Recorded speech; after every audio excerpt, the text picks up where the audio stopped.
imani, besimi, është një ndjenje e brendshme, apo është një gjë që vrihet dhe gjë që praktikohet. Imani është besim në zemër, shprehje me gojë dhe veprim në gjymtyr. Nuk mjafton që besimi yt të jetë vetëm besim në zemër. Të besosh vetëm me zemër, mjafton? Jo.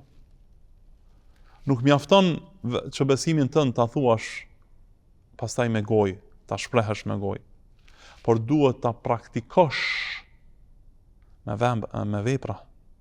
Nuk mjafton besimi i dikujt nëse thotë unë besoj, e pastaj nuk praktikon atë që e beson. Dikush punon te dikush. Dikush punon, themi, në një ministri.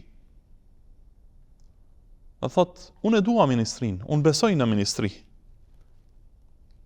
Edhe shpreh me gojë dashurinë e tij ndaj ministrisë.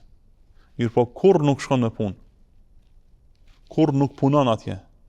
A mund të quhet ky lloj punëtori në punës i shtetit? Jo.